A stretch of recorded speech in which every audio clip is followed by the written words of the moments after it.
Hello,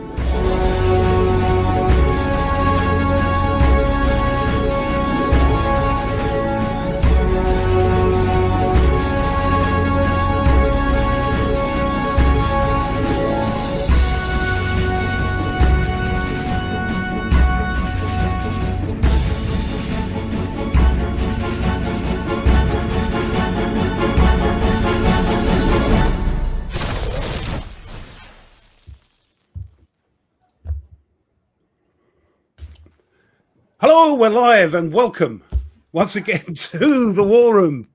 Brought to you glorious. You did it. Congratulations. I did it good. Yeah, brought to you in glorious 720p. You're getting good at this. It's taking me a while, but you're getting good at this. I get it all sussed out now. I know what I'm doing, he says. But anyway, I hope you're all well. Those who have come to join us, hello and welcome. As you can see, we're missing somebody today. Tony is off on a personal family thing, but he may join us later on. We'll have to see, fingers crossed. But we've got Jester in. I missed last week because I was on holiday. I'm back from Holes. But how are you, sir? How are you doing? Hey, man, it brings back the good old days when it was just me and you. I was just thinking that. I mean, 4 years ago, man. 4 years ago. When it was just me and you hanging out talking and nobody showed up to listen to a word we said. And just me and the dog. Yeah. And then finally, Wardrobe showed up, left a comment, and that started it all. We were like, oh, there, we got someone. Somebody's out there. God, here we are. God, dear. Oh, they say you sound like you're in a tin can. Really? Well, it's probably my voice, you know. Let's make sure I got the right. Let's switch over to the right camera or microphone here. Yeah, you do sound a little bit, as we used to say in the CB days, a little bit back of the box.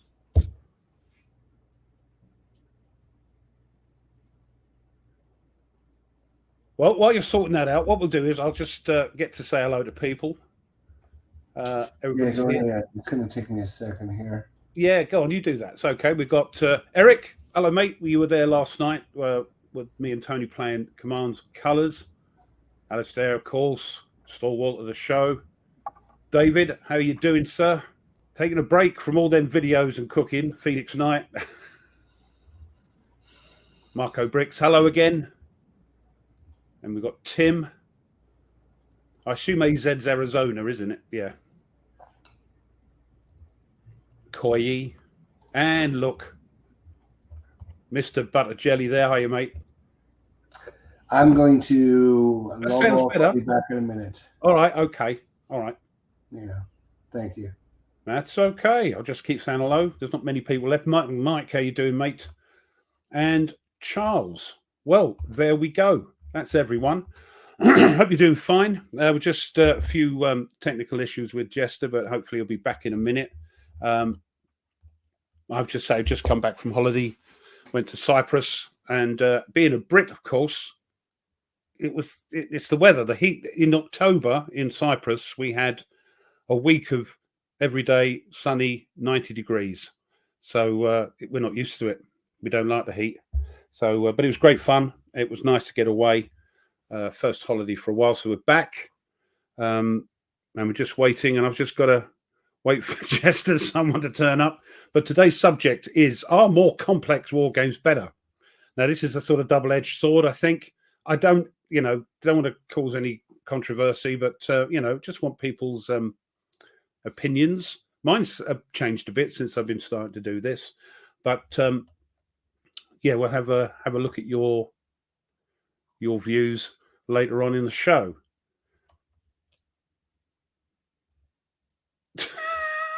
Thanks, Mike.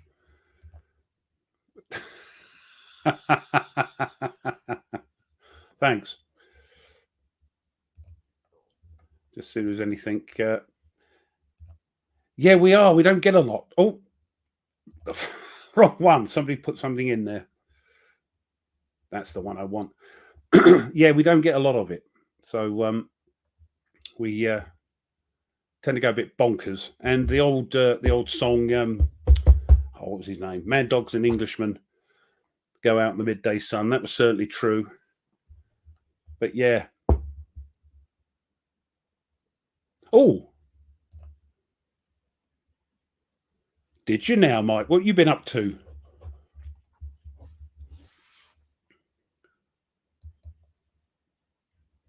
Thanks, Gareth. How are you, mate? Yeah. See, I know what you're talking about, and only people from this side of the pond will know about that. The guy in the flat cap. Well, I'm wondering the things to say. So, I was going to ask Jester what he's been up to. What I've been up to is, because of the holiday, this week has been a bit of a catch up. I haven't had a lot of time to do stuff. Oh, he's there. Look, he's waving at me. There he is. All right, see if that sounds any better for you. Sounds much better. That sounds much better. Okay, so I was just talking away to the good peeps in the chat, and I was about to tell them what I've been up to. But first, let's be a good host and tell us what you've been up to, Jester. Oh man, it's been a busy week. I've been just playing a lot of different games. I actually, since I completed my 100 brand new games, I've been set free, so I've been able to do whatever I want to do on my channel. So I've been playing a lot of sports games as we got the baseball World Series starting, and usually I go through these phases where I'm not really interested in playing any sports games or anything, and then like I watch a sporting event or something and it gets me back in the mood, and then I do it. So I've been playing a lot of sports games, because when I did my 100 for 100, there wasn't many sports games that I played, so I kind of missed it a little bit. Now we got the playoffs going, hockey's back in full blown, we got the football season going on. There's a lot going on, so got me definitely in the mood back for that. Yeah. So, will you be playing any season ticket baseball, the one I like? I will not be playing season ticket baseball. I like it. But I think I am going to be sending you a bunch of stuff, because I've got a bunch of stuff that I had purchased and then cut and did all the stuff, and I played with it. Now it's just sitting there taking up room, and as you know, room is valuable commodity. So I might be sending you a box of a bunch of stuff. Oh, blimey. Sporting stuff. I know you're not a big sporting guy, but it might give you some different options. No, I do enjoy it. I do enjoy it. Yeah, I didn't think I would, but I do. And that got me into baseball. And the O's unfortunately, they've been and gone. But, they're my team now. And I, for better or for worse, the big orange scary bird thing, the Oriole.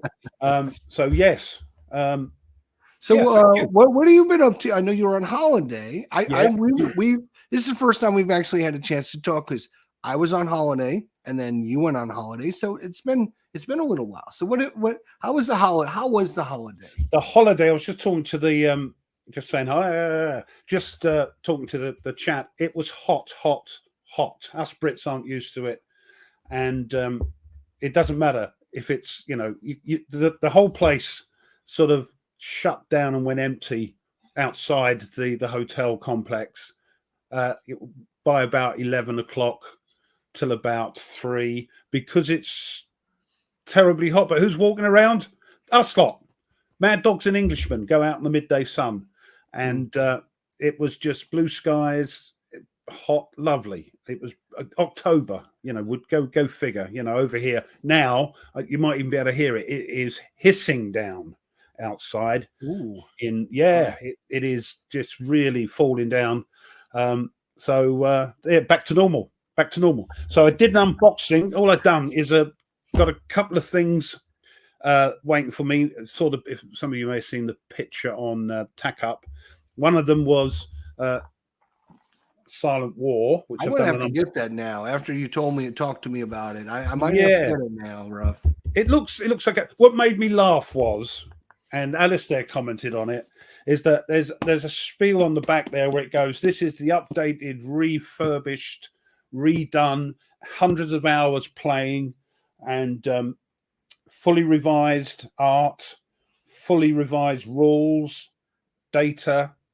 And I said off the cuff before I opened it, I said, well, let's hope there's no errata then.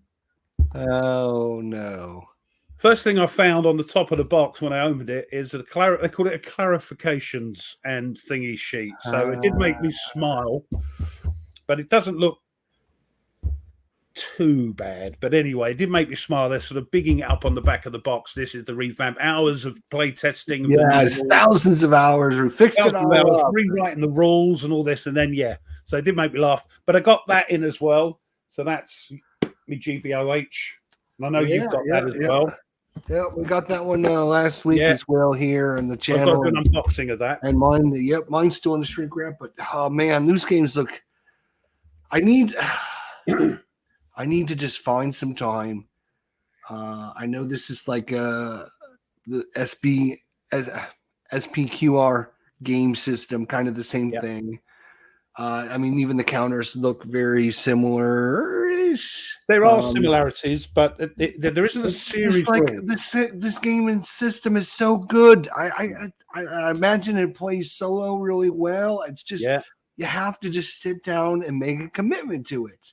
You have to make a commitment to it. It's complex. It's it's a complex game, Ruff. It's a very complex game. Well, hint. The other thing as well, talking about today's subject, are complex games better? Thank you for that segue. Right, that was a lead-in right for you. I'm hot on the thing today. This is again, complexity is also very subjective. What I might find a complete gobbledygook, is somebody else goes, "What's your problem?" It's easy. So we're going to have a chat about that. Say nothing controversial. Just want to get people's views, and because I find it interesting. And they're diehard grognards that won't play anything else unless it's got so much crunch. It's like walking on broken glass, or and look down maybe at some of the other games that us Wargamers play. So that's it, later on. But Mike was saying it's 3. Yeah, it's a long. I think it's 200 hours actually. It says on the box, because I went crikey when I read it out. That is a serious. I thought it was towards a quicker play game, but I am way off on this one. The patrols where you control a single boat where you just one boat, you do a patrol and come back, a little bit like the Hunters. But the campaign is the whole of the Pacific Submarine War, right, from start to finish. So that's, and I know you were saying before we went live that there's a lot of counters and everything, so it's a pretty in-depth game. Yeah, eight counter sheets. It's I think it's virtually, if not all, the submarines involved in the Pacific War. So there's 8 counter sheets. Lots. I'm just trying. The thing is, again, 8 counter sheets, and it's a 2.5-inch box. Better than a 1.5-inch box, but it's a 2.5. I'm going to struggle to get it in with. So I wanted to use a counter tray for the admin counters and that, because there's a few of those. But looking forward to it though. Looking forward to it because I like my naval and submarine games, and I like my GBOH. Yeah, might do some stuff live with that with Tony or Tweez. So I did play. Yeah, you wouldn't want to play with me. That's all right. I understand. I didn't think you wanted to play. Okay, we'll play with you then. But talking of playing, I thought we were buddies, Ruff. What happened? I'm sending you all kinds of great sporting stuff for free. I don't think you wanted to. Anyway, okay, we'll book you in. Let's not have a hit. We'll not have a domestic. Let's not have a domestic. But talking about playing with people who were fanar giggity. Me and Tony played again because we were playing the British way. And we were doing that one that's set in the part of the world where there's some problems going on at the moment. So even though it's nothing that was 70 years ago, we thought, let's just leave it and we'll play. What should we play? And he went Commands and Colours. And we played some more Commands and Colours. And I tell you what, again, we're talking about this for the subject. Again, not a complex game, but my goodness, what fun we had. The chat was good. The chat were interacting and taking the mickey out of us like they do and all that. It was brilliant. So good. This and you guys started at 4:00. Yeah. my time, because that's right when I leave work. So by the time I get home, you guys are usually just about ending, because I get home around 5 o'clock. And so, usually, I unfortunately I miss a lot. By the time I get home, get my change out of my Get yourself clothes and turn the sorted. computer on and get the mail and all that stuff. It's usually 5:30, 6 o'clock, and that's usually when I think about the time that Tony's like, "Hey, it's time for us to go." Well, we had 2 hours, and he won. We finished the game. He won this time. I won last time. I went out for a do or die, and just the dice weren't with me. And I've got some more peeps in. I thought I saw somebody ask a question. Let's have a look. Will you be able to view this later? Yeah, you can always view it later. Of course you can. Yeah, that'll be up on my channel because I'm hosting it. It goes around the three of us. So, and I tend to, whoever does it, I tend to put it on my channel anyway. But yeah, and all I ask is, if you watch this, if you're watching this in the future, leave a comment. If you don't want to put a proper comment, just put replay family in the comments, because that will be picked up by the old algorithm as well. So just, if you watched it and enjoyed it, just put replay family or something like that. You don't have to talk about the show. Just put that in there, and YouTube will pick that up. And also, while you're at it, if you don't mind, if you could smash the like button for us and do it for everybody. Smash it hard. Yeah. And do you know what? I think a new keyboard. I only need weird. Can you believe this? 20 more subs to get to 5,000. Awesome. That's awesome. Crazy. Crazy. Awesome. You're gonna beat me. You're gonna beat me to 5,000, man. You're gonna beat me. You're gonna beat me for sure to 5,000. And I'm glad I was able to carry you and get you all thank you, and I accept this Oscar on behalf. I thank God, I thank the parents, I thank Jester. So this is what it is. Yeah, the smaller campaigns are still a long time. Yeah. I am setting something up here, so it's taking me a second here. That's all right. I'm just going through the chat. Something very, very, very, very important. Well, that's what I was thinking, Peter. Yeah. We need to go to display settings. Hi, Edward. And Squeaky. Yes, it was the dice. The dice just didn't love me last night. All right. Thank you, my friend. That's not it. Sorry. Just give me a second. I'm trying to set this up for background. Oh, it's really, as we say over here with a different letter at the beginning, hissing down.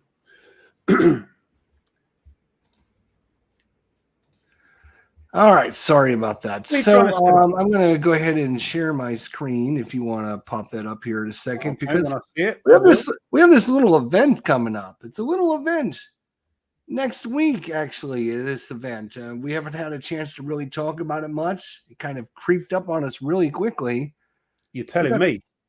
Wow, 4 years. 4 years. Who'd have believed it? And so next week we're going to be giving away stuff. We're going to give away prizes. We're going to have all kinds of. We're going to have giveaways. We're going to have donations. We're going to give away gifts. We're going to find things to do. And this is in addition to the end of the year show. Have you done your 10 games? So that we give away a lot of stuff. He says January 27th will be our end of the year celebration, but this is completely different. This is 4 years when me and you sat in a bare room with bad lighting and with orange headsets on. That's true. Yes, it is absolutely true. In fact, if you want to see, let's see if I've got my picture, Ruff. Where are we? Where are we? God. Oh no! Oh, good. Oh no! Did it go away? Oh, I think I. Wait. No worries, Nordic. You're here. Goes good. Goes good. Let's see. Oh no! I'm gonna have to dig it back up. It's been lost. Oh well. Oh, what a shame. Anyways, back in the old day, we had headsets with little microphones. Yeah. We didn't have any professional equipment back in the day. And it was weird because, as much as I poo-poo and I talk bad about DVG games and the company and all that, it's because of DVG that we got together. Yeah. Because I was watching your playthrough of Warfighter. Yeah.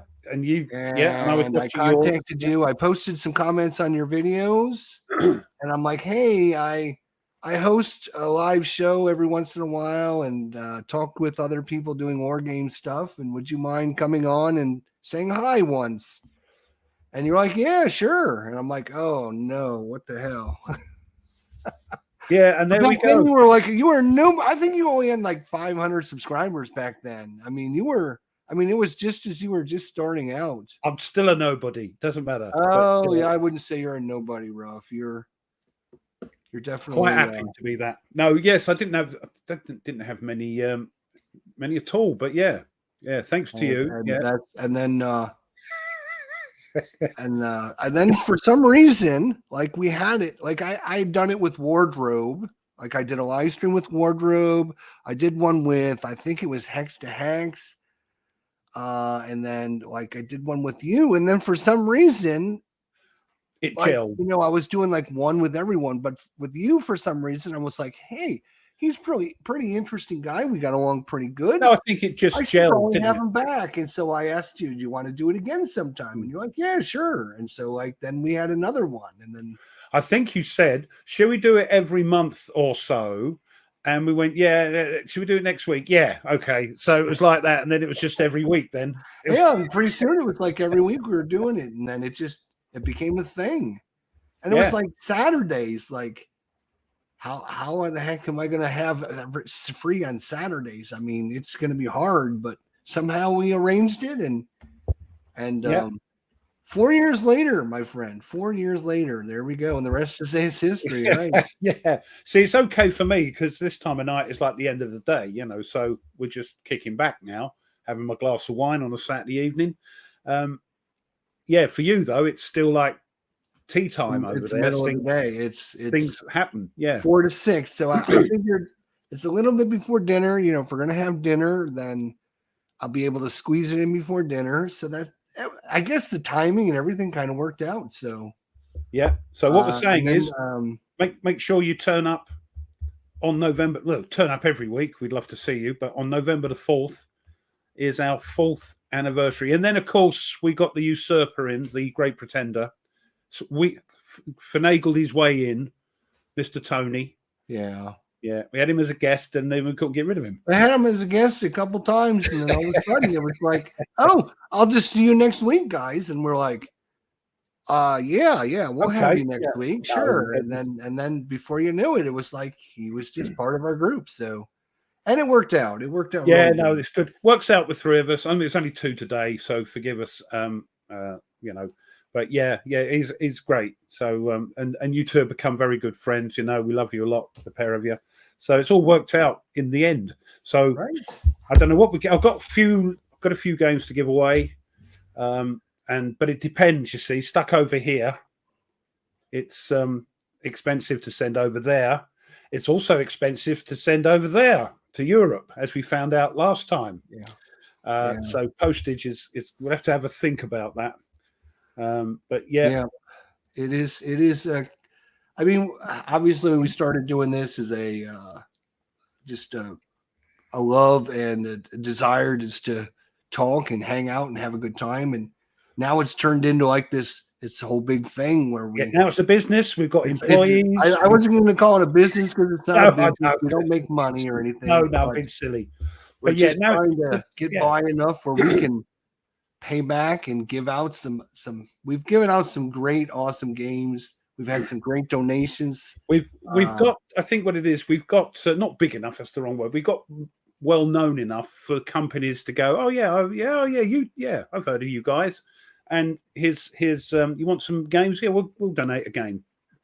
Yeah, because I know they're going to get a bit of advertising out of it. So a lot of times, I've contacted some other people this year about maybe coming on the show. We're trying to get some new blood, trying to expand.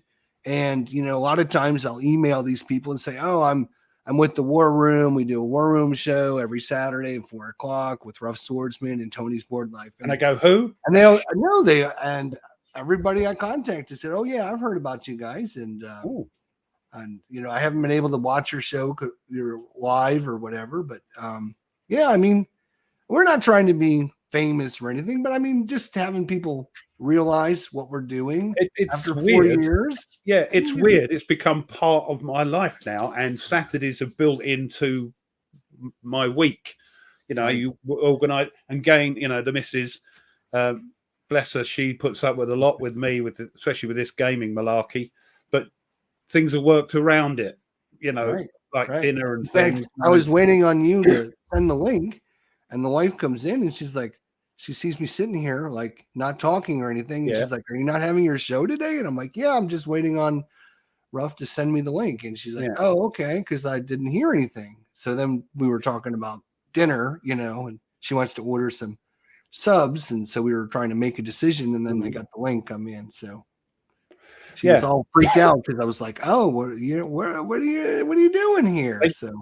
They get used to it, and it's brilliant, and it's great. I mean, when I was away in Cyprus, I was going to just pop in and say hi, but it's 2 hours behind me or in front of me, so it's 9 o'clock here now, or 9:30 now. We started at 9 here, 4 for you when I was on holiday, 11 o'clock at night in Cyprus. So I was so tired. The other thing we have to worry about is, and if you want to just put us back on the screen, there we go. Thank you. We'll come back to that later. Is we got the time changes coming up here shortly. Yes, so I've got to alter me. Thing I start. I think you're a different weekend than us too. Ours goes back on Sunday tomorrow. Okay, ours. I'm not sure, to be honest, when ours goes back. So people in the chat, help me out. Is ours next weekend or is it the following week? It's not this week. I think it's next week. I think. Yeah, we'll have. There's always one work week. All that out. Yeah, I think there's always 1 week where it's 8 o'clock for me, 4 o'clock for you. Okay. I think so. We'll keep an eye on that. November 5th. Thank you. All right. So it is next. So next week is going to be normal time for us in the US, but for you guys, it's going to be an hour earlier. I think it's going to be 8 p.m. instead of 9 p.m. for us in the UK. Yeah, but that's why, Alistair, I got through 2 of them, broke 2 of them, and that's why I use these now. Metal. Can't break them. Here's the thing. I almost and you guys tell me if I'm crazy. You're crazy. Oh, all right. I think I've decided I'm no longer going to clip my counters. I don't think it's worth the investment and the time to do it. It's way too long. Am I crazy? Ruff, you clip still, right? Yeah, I clip. And I mean, as time goes on, 8 sheets now for this one. 5 sheets I've got to do for Alexander. 8 sheets. Oh my God. Starting to get a little bit.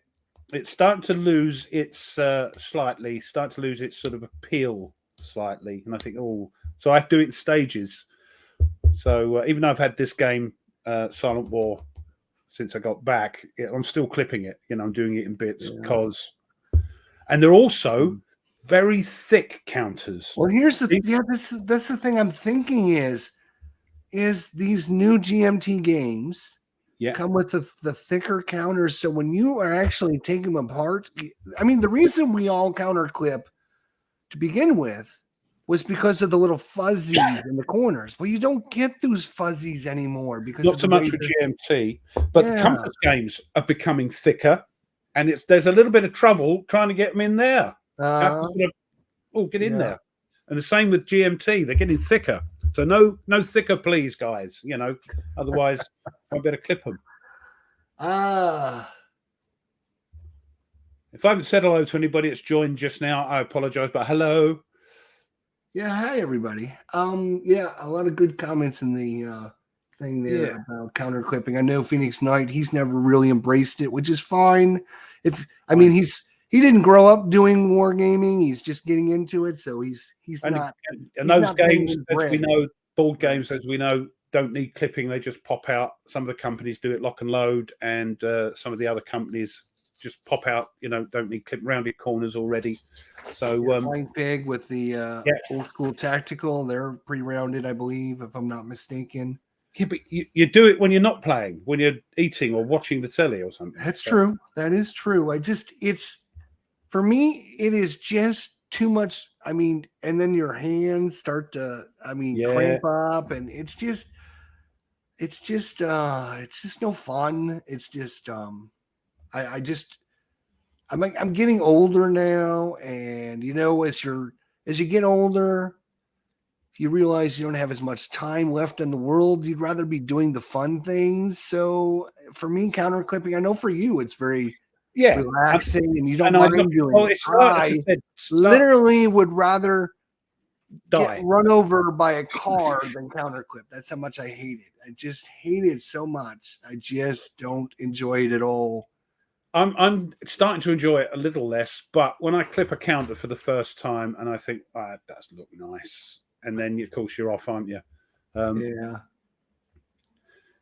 Julius Caesar. Oh yeah. See, it's just. I mean, if it was one counter sheet, maybe.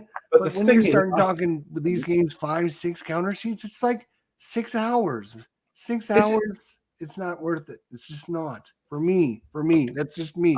No, that's fair enough. And I think that the GBOH ones, of course, at 1/2 inch. I've got a feeling these ones in Alexander are bigger. I think, unless I'm completely loopy, but I shall soon find out because I'll be doing an unboxing of that. Yeah, I think. Wow, I decided I'm not going to do it. I would rather, and I've got thousands and thousands and thousands of these sports card count. And this, and you would think, right?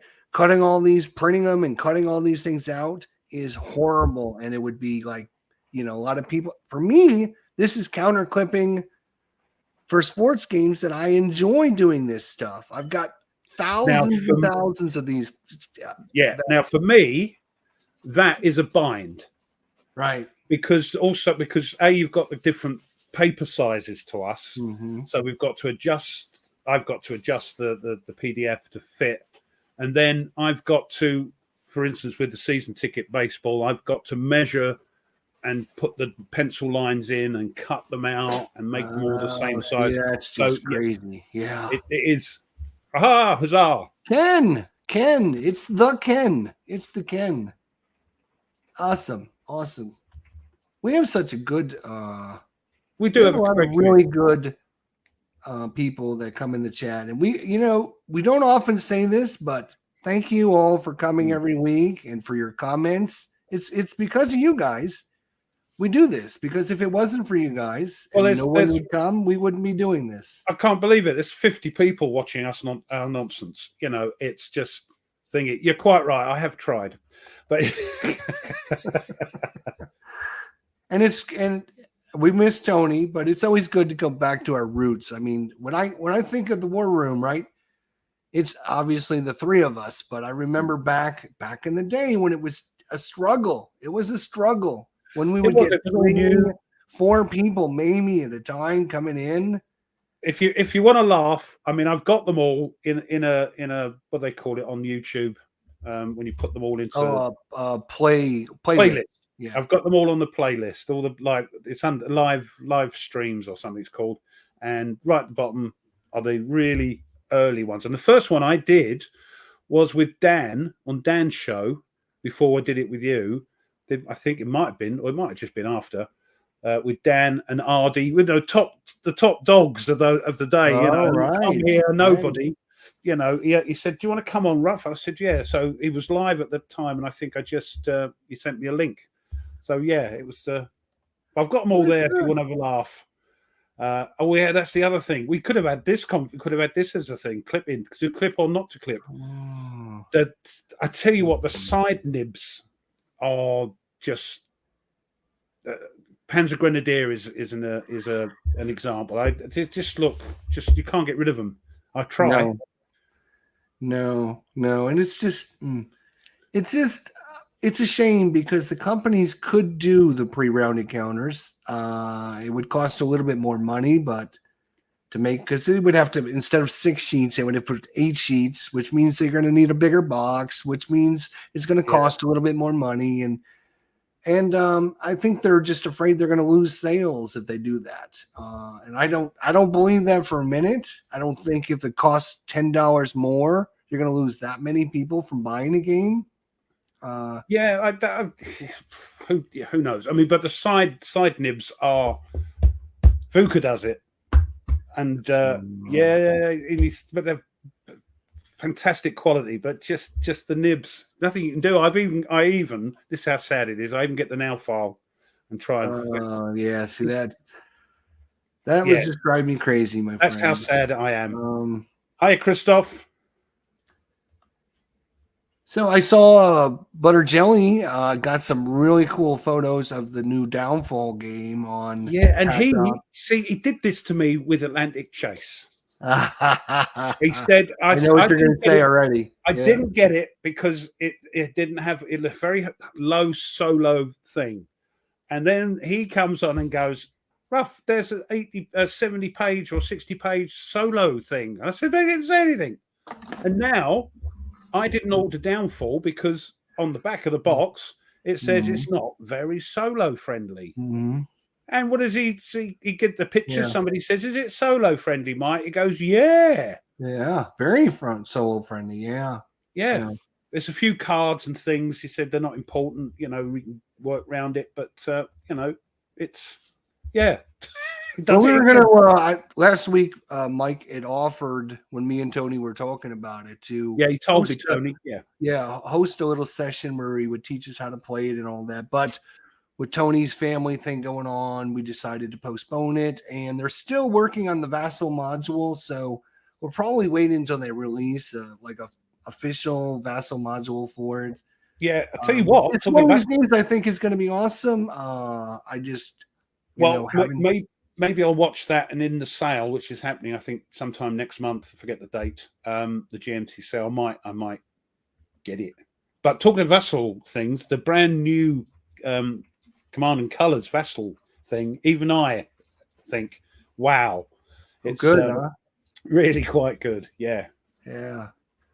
And you guys spoiled me because I had out my Command and Colors Napoleonics to play this month. And can you believe October is almost over with? That's it went by really fast, I think. October. Yes, I think so. No, and I don't know if I can do it now. Time-wise, I wanted, like you, to do a Halloween. Yes, and I was just going to bring this up. Have you decided? I was going to play Final Girl, but I don't know if that's going to happen yet. We'll see. Oh, I had posted that on the Tack Up. I wonder how my. Let's see how everything with the voting. We should have had this as the subject. There's people going bonkers on both sides of this. It's interesting. With the final tally. Here it is. Cthulhu Death May Die at 36%. Final Girl at 36%. Do you want me to put it on the screenage? Sure, if you want. Yeah, that's fine. I'm going to bump this up to the top. So Touch of Evil, nothing. Ghost Stories, nothing. And then it's a very close between Cthulhu Death May Die and Final Girl. So if you guys want to vote at the end of the show today, that'll be determined what game I'm going to play October 31st coming up. So if you want to see Final Girl, let me know. If you want to see Cthulhu Death May Die, let me know. Otherwise, if we get a bunch of votes from another game, Ghost Stories, they could make a great comeback, but I doubt it. Anyways, I wanted to do something with a horror theme, and so interesting. Yeah, I wanted to do it, but I'd have to record it because I'm not set up for live, and that's just how long it takes. Well, you would do if people who do their videos and edit them, they know how long it takes. But we'll see. Long time. Even if I don't do them, I do everything live. Yeah, I'm not not set up for it. Hold on. Thank you. Thank you, Mike. Thank Yeah. you. Thank you. Thank you, Mike. I know. And I think, I mean, there are some companies that are doing more and more with the pre-round encounters. but I think GMT's cutting is now, if you're careful, you'll get them out pretty square. good, right? The- I mean, there the might be thing a is- little bit of a extra on it, but it's not like those big. What do they used to call them? Rabbit ears or something like dog that? ears or something. Dog was it? ears. Yeah, you're right. Yeah. Dog ears. Yeah, it was. They were really bad back in the day, but nowadays, with the way, I don't know if it's the way they're cutting them now or the way that the material when you separate them, they don't stretch out anymore as much as they used to back in the day. So, but yeah, that's the one you were trying to get rid of that you bought with the 32. Was that the Atlantic Wall one or something? what's the decision game with 32 counter sheets? I have no idea. No, the one that I had was Atlantic Wall. Atlantic Wall, which had like 15 counter sheets. I think that was the biggest one I ever had was 15 counter sheets. And yeah, that's it. Yeah, that would do my head in. Hey, Jeffrey. Yeah, everybody's commenting about the clipping, which is great. I mean, if you enjoy it, great. It's just for me, it's just not fun. And I think I might like. I know a lot of people suggest you just counter clip the ones you need for the scenario you're playing. So you don't do like the 5 counter sheets. You just do like 20 or 30 or 40 counters, which makes a lot of sense, right? Yeah. Because I know Tweez does that, and there was a comment about Silent War, just clip the ones you need. I can't do that. I've got to clip the things and get it done. Yeah. And then it's finished, and sorry, Nordic, he's mentioned this before. I've cost him a few bob. Yeah, I think we all have, haven't we? You've cost me a few bob, Jester. I know that. Yeah, you've cost me a few too, my friend.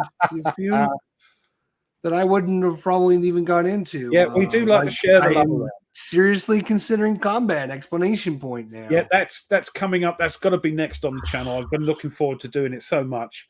But then you think, every time I keep seeing it, I'm like, is this a sign from God that I should get it? Because see what you think. I mean, I'll be doing the first. They've got about 3 or 4 introductory scenarios, and they sort of bring in bits as you go along. Not too much. The first one is very vanilla. There's no sort of random events. They're all ready to go. They're all alert. In some of the other ones, you have to get within a certain amount of hexes before they become alert, and then you can give them orders and all that sort of thing. And it's the random the German enemy, so it plays differently. The same scenario will play differently because you've got different Germans in it. So you're looking forward to it. Yeah, absolutely. It does have round encounters. That is very nice. That is awesome. I'm so glad to hear that. I just and like I said, I think with the way they're making the counters now, and even if you don't counter clip them, they still turn out to look pretty decent. I've done that with like the last couple coin games. The coin games come with the pre-round encounters on the bigger counters, but then the small ones, they just have, you just punch those out and they look fine. So I don't know. It's probably a subject for another day, but it won't be next week, Ruff. It won't be next week's subject. What's next week's subject? Oh, is it next week? I thought it was the week after. Cracky, that's come up. That's come up to it. That's our 4-year. Yeah. 4-year anniversary next week. You guys want to show up for that? Yeah, looking forward to it. So everyone, we're gonna be giving away prizes. Ruff's gonna dance, play a song, maybe. Who knows what he's gonna do? Well, I don't know. My fingers have gone all soft since because of the coof. I haven't played much. I had to give up gigging and everything. But and this took over. But yeah. Well, it tends to do that. Was it your fault, was it, Coy? Asking Mike silly questions like, is it solo friendly? Yeah, and I didn't know that about the solo either, so I was Probably look at it Very in the happy to cloud. hear that because Oh, I look, thought, oh, here he is. Look, back from his thespian escapades. yeah, been a lot of good stuff. A lot of good. I've been a really busy boy this year, obviously, with my goals. But now I've switched to more of a relaxed, play whatever you want, and I've been back to just normal. Not having to learn games like 5 new games every week has been very refreshing. But I will say, when you got to learn 100 brand new games, you learn a few things on how to best learn a game and how games, even though they're very different, are very similar in what they can do and how they do things. So, Hold on, quiet. Let's have quiet in the room, please. Stuka in the what's house. up? Stuka Joe's in the house. Good to see Stuka. I haven't seen him for a while. Yeah, it's all happening with this clipping. It is a mental drain on you. Especially the worst part is as gamers, like how many times do we ever order like one game? How many times have you ever had just one game show up at your house? Like when you order things, you normally order 3 or 4 or 5. Well, I've got the 2, but from the GMT P500, that was the only thing. Oh, that was the only one. Well, yeah, okay. Because I didn't get Downfall, I didn't get the others weren't interesting. But this new one's coming in. They've just charged for it, haven't they? They've got, I think I've got 2 or 3 coming up. Prime Minister. I got that. Yep. Last 100 Yards Russian Front. Yep, I'm getting that. And another, was it just those 2 I got, or was it another one? I can't remember now. Let's see. You just lose the will to live. You do. It's very draining. I will say it can be a little daunting, like knowing, oh, you know what, I've got to not only counter clip these 5 sheets, but I've got this box with another 6 sheets in it, and this box with another 4 sheets. And it's like, oh, yeah. But I have to do them. I have to do them to get them out of the way if I'm going to play it. Yes, I agree with that. All right, so what do we got coming up here? Let's have a look.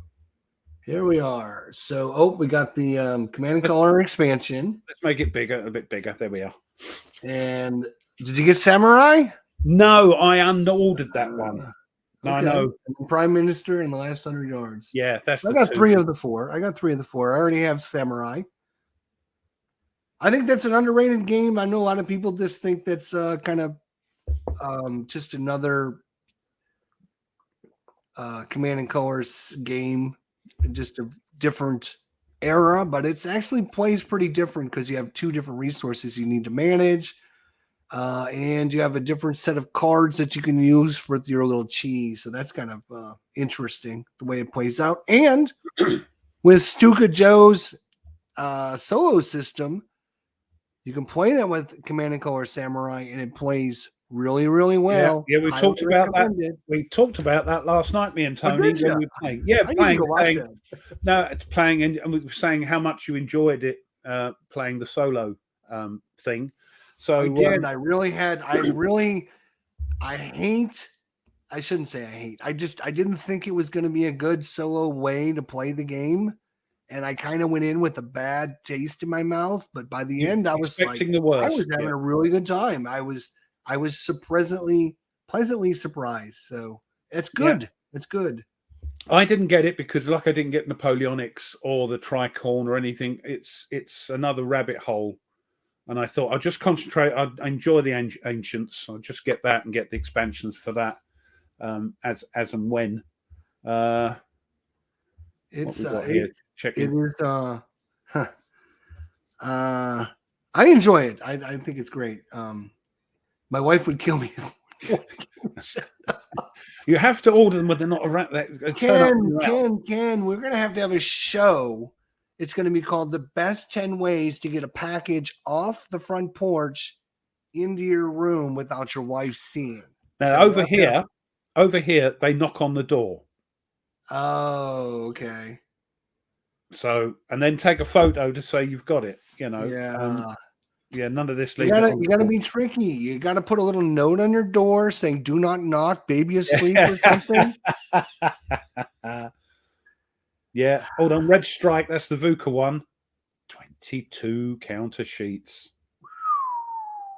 Oh, and the designer, to his credit, the designer is in High Eves of Red Strike, and they are pre-rounded. Yeah, they do great. Pre-rounded. Do great counters. I'm getting it. If it's pre-rounded, I'm getting it. Yeah, it's a modern war. It's the old, not the old. It's a sort of homage to Gulf War, I think. So yeah, looks really good. Awesome. Yeah, Mike likes samurai as well. I think it's he's like me. He loves everything. there to be honest, there's not a lot of bad games out there, to be honest, but I do have quite a few that I've got stacked up over here in the corner to get rid of. So right. Those are the ones we're giving away next week, actually. Oh, okay. Are you going to give us a taster, or are you going to shut up? All the bad ones. I'm getting rid of them. I might as well give them to you guys. Yeah, smuggling. There's not too many bad ones out there. There's obviously ones that don't work for you because of, just you don't enjoy the theme, you don't enjoy how long it takes to play or whatever. But there's usually not a lot of bad games out there. Great idea. Smuggling war games into the man cave. I'm an expert at it. I can get 3 packages in one day, and the wife might only know that I got one. And that's fine, because that's the tolerated one. And because one of the subjects I was thinking of doing was how do the other halves cope with the with the hobby? Right. So yeah. If you can get them on the shelf before the wife comes in, it's been there forever. Yeah. Or you just have a huge stack and you just put it on the stack, because I mean, how is she going to know if it's a new game in the huge stack? So yeah, I tell you what, you could give away those Stukas, couldn't you? Oh, I could. Yes, I could. I still got maybe I'll save that for our special end of year. End of the year. That's gotta be like. I mean, that's gotta be like. It's got to go in a museum or something because of. I mean, it's so well known. Well, I think the universe. I think because you've been mentioning them, they have actually gone down into folklore. the Stuka thing, yeah. Underground tunnel into the man cave. There you go. Yeah, it's getting a bit. Yeah, it's getting a bit surreal. It's terrible. Anyway, that was that. I tell you what, shall I do history? I think you should. I think you really should. Let me just get something sorted. A couple of things sorted, and then. Oh, I'll tell you what I'll do first, if I may, is to show you. Did you have that? That thing from earlier? Yeah, I wanted to show me. Yeah. Share this. Window. No. Chrome tab. No. Why can't I have this? Why isn't that working? Oh, I know why. Hold on. Bear with us, chaps and chapesses. Yeah. How is everyone doing today? It's Saturday. Thank you for coming today. We appreciate it. Everyone out there. Next week, I don't know if you heard it or not. Next week's a big show. You might want to be here.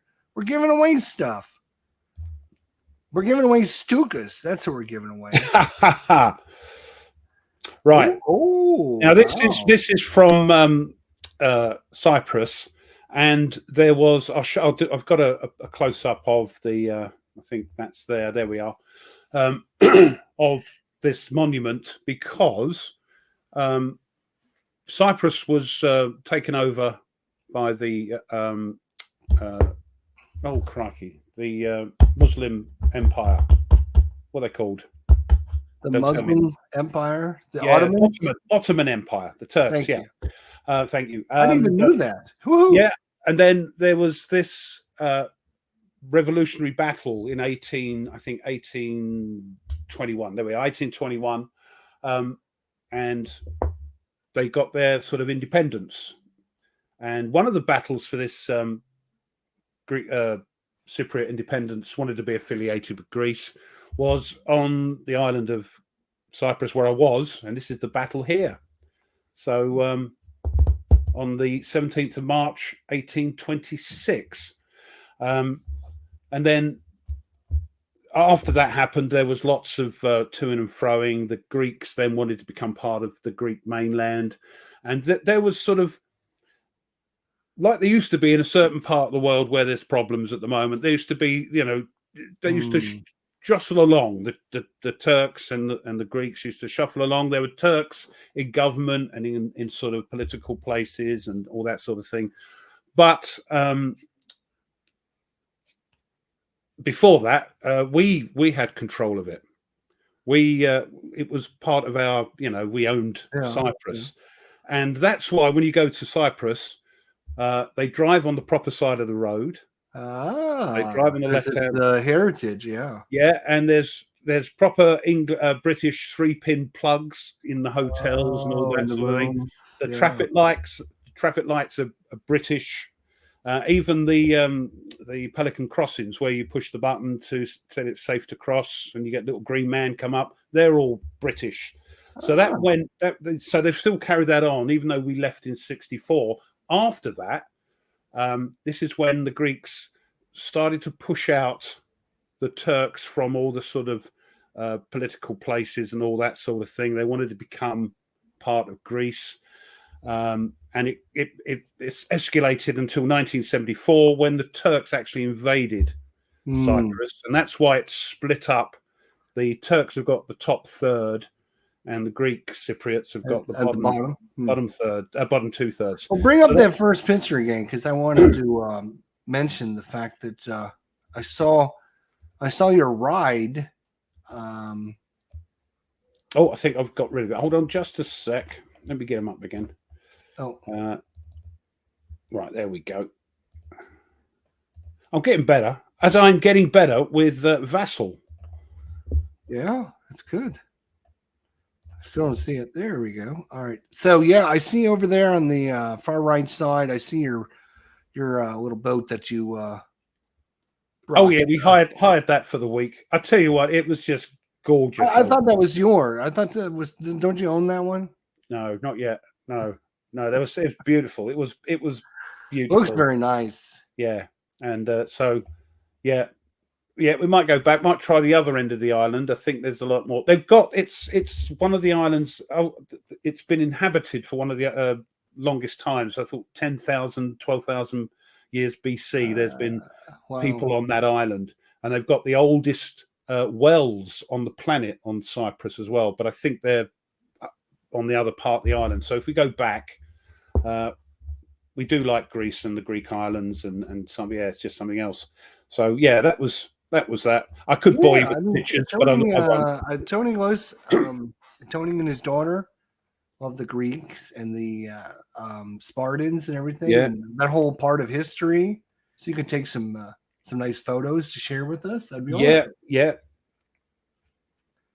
You're quite right. Yeah. But I'm getting better at it. It's just the dice hate me now.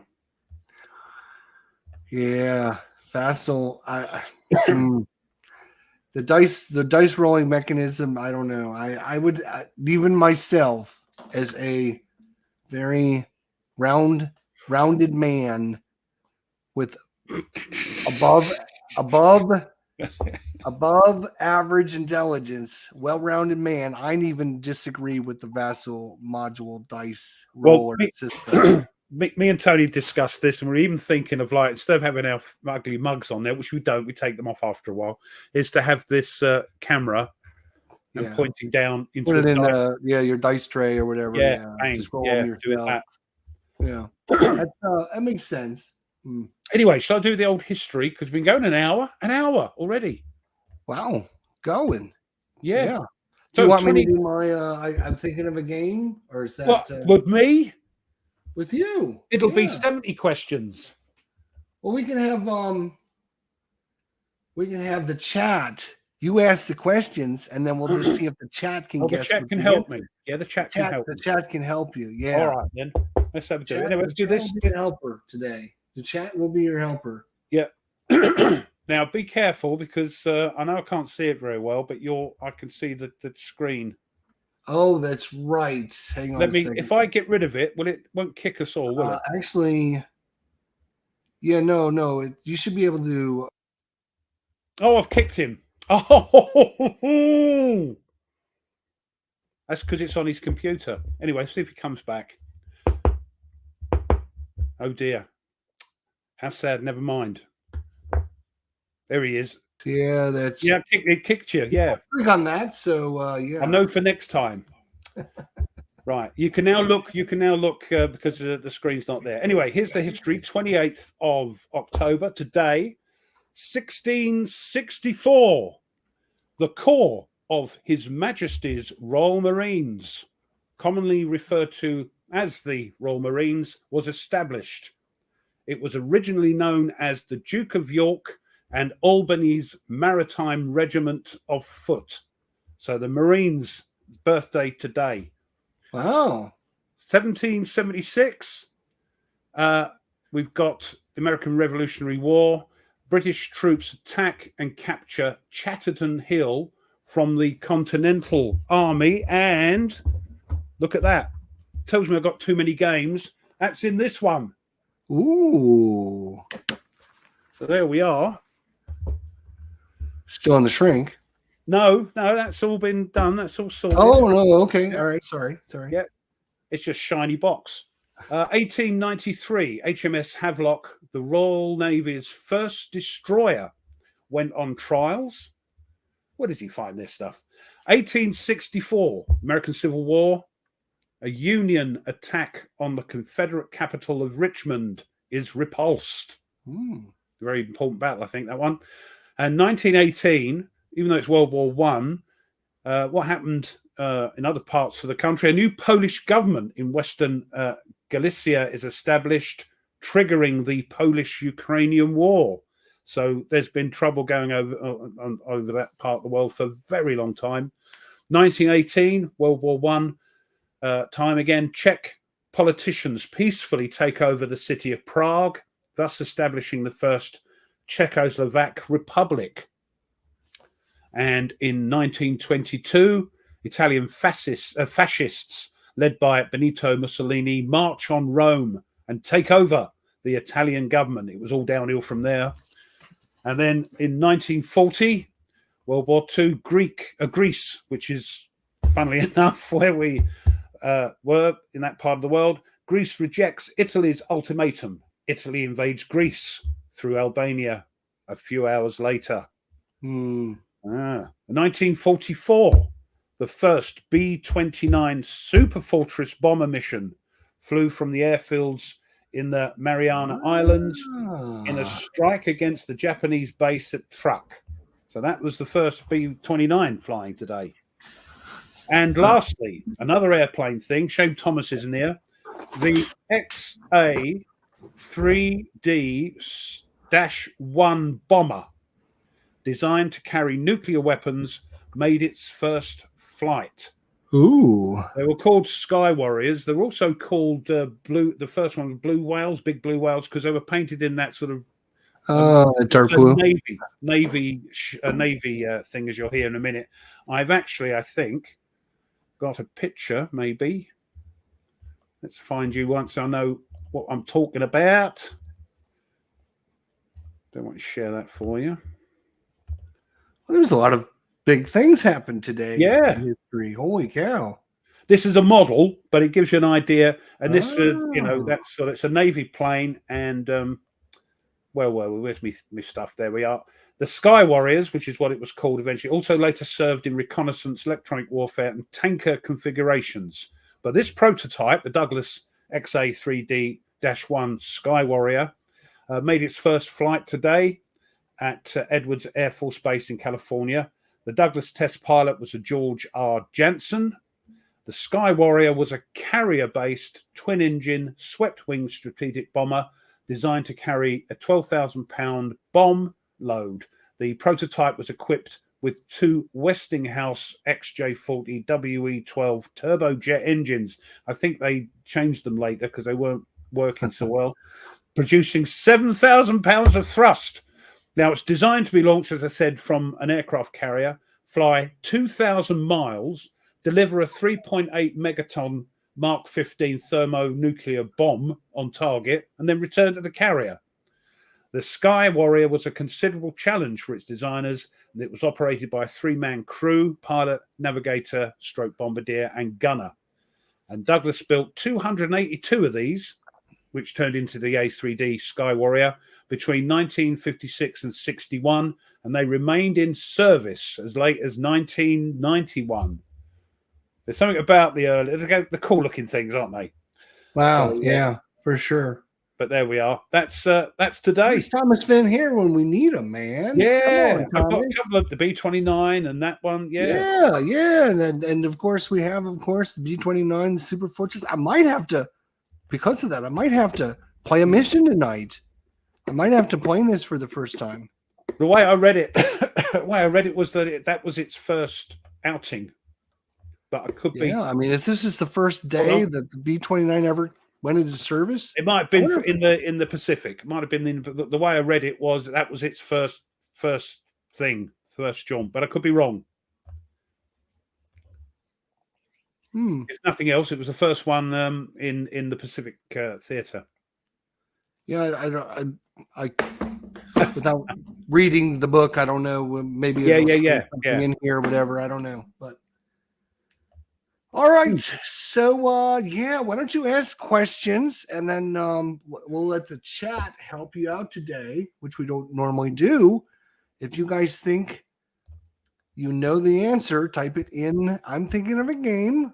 I'm thinking of a game. This is going to be a little harder for you guys now. Oh, great. This is a little harder today. It's going to be a little more difficult. It just happens. It was something I had thought of, and I'm like, yeah, that's a good one because it's not your normal everyday D-Day mission in 1944. No, it's not. I'm going to give you a hint. It's not D-Day in 1944.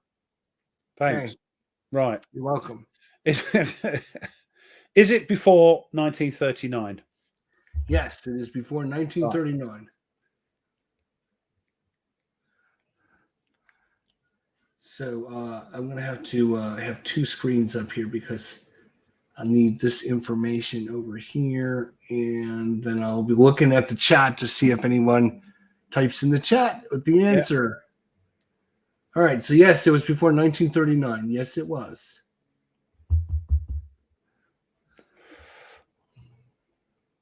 Is it after? Is it before 1900? Yes, it's before 1900. Oh, crikey! Oh, yeah. It's told you it's gonna be a little more difficult for you boys today. Come on now, you can do this. So it's before 1900. Okay, you're narrowing it down. And Ed was asking, is it published by GMT?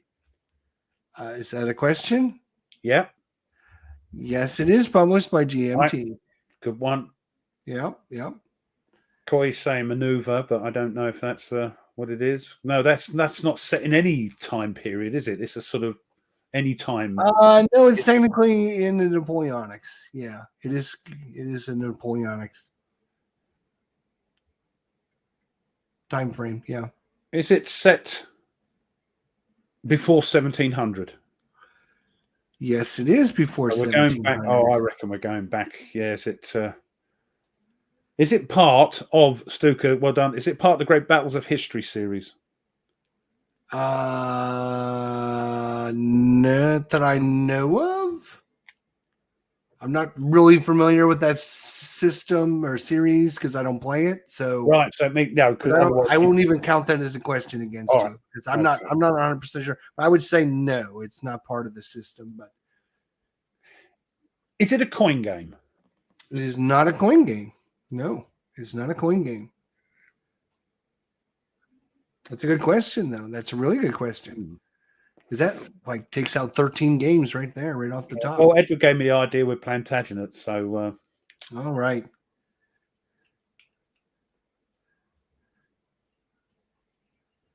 I am sure you've heard of this game. Right. I'm sure you've heard of it because we've talked about it several times. Oh God. Is it set in Roman times? It is not set in Roman times. It's Got my not mouse set now. in Roman times. I assume it's still in print Nordic. GMT. Not Great Battles of History. Help me out, guys. No, we did say it was before 1900. We did say, oh, is it before 1600? So, yeah, so it might be. It was, you said it's before 1700. 1700, sorry. Right. Yes, 1700. Yes. Do I own this game? No, you do not own this game. I don't believe you own this game.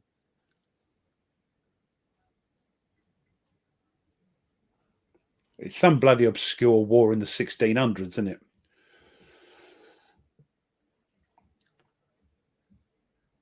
I would have thought. Oh, yeah, could be. Could be. Yeah, I own Men of Iron, so he knows I own Men of Iron, William.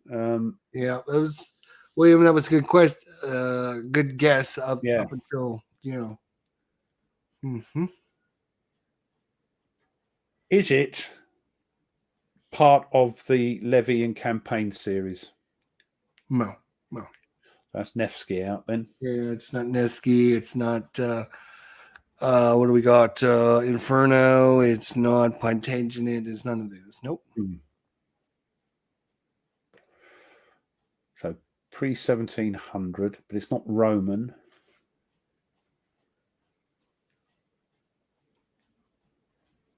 So it's set in the 1600s and something, is it? Is it set in the 1600s? Yeah. Is that your question? Yeah. Yes, it actually is. Okay. So now you've narrowed it down severely because it could have been anything. Why would you have guessed the 1600s? That's crazy. I don't know, because I'm trying to think if they do a lot of Roman Tony's stuff. here. Check and see if Tony. Oh God, yeah.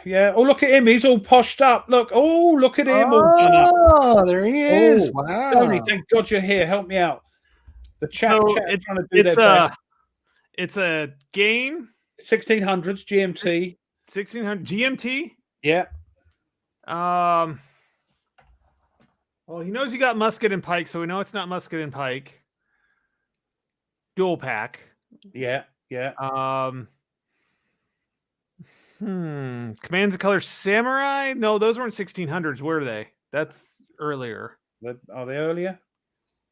I can look. Well, you cheater. Oh, I don't have Samurai. Oh, you should have got it then.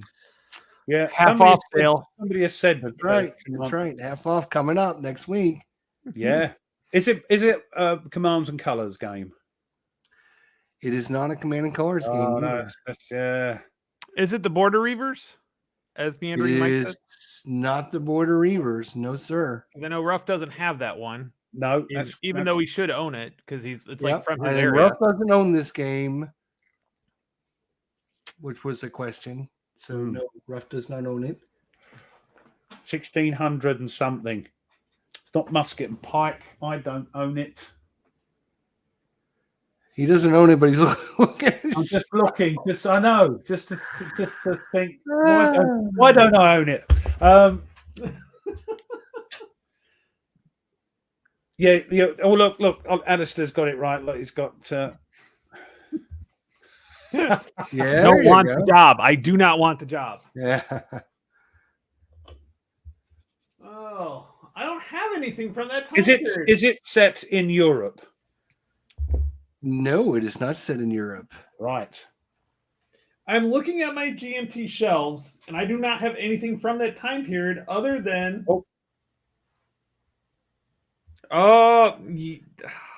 Congratulations, Ken. All right. You nailed it, my friend. All right, Ken. Just pipped to the post by Mark there. Look. Same time. I think once we got rid of Europe and.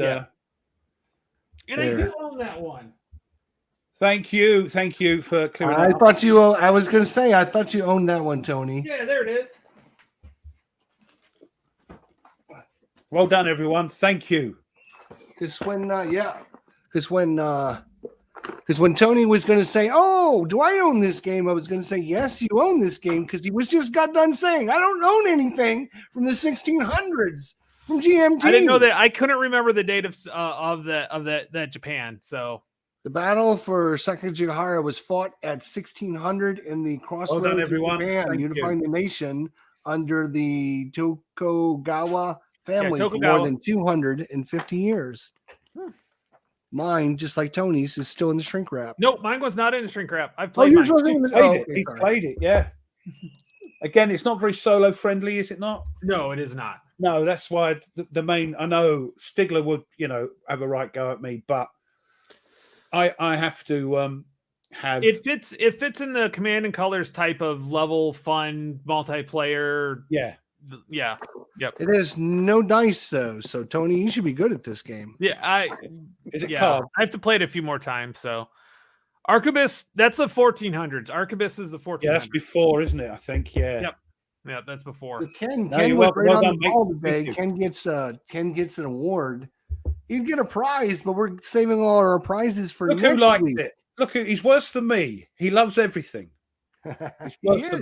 He is. I literally just walked in the house and said, "Hey, I can get on for a good 45 minutes." So I good. Did not we haven't started the subject thing yet, so your input would be greatly appreciated. We were mouthing you for the rest of the show, but as is expected for those that misses. About how much fun we had last night playing Commands and Colors. Oh yeah, that was pretty good. That was a fun talking time. about the complexity of it and how much fun it is. It's not that complex and how much fun. So we can talk about it. So the subject, it's they're saying you're not wearing. You're just sitting there like a newsreader.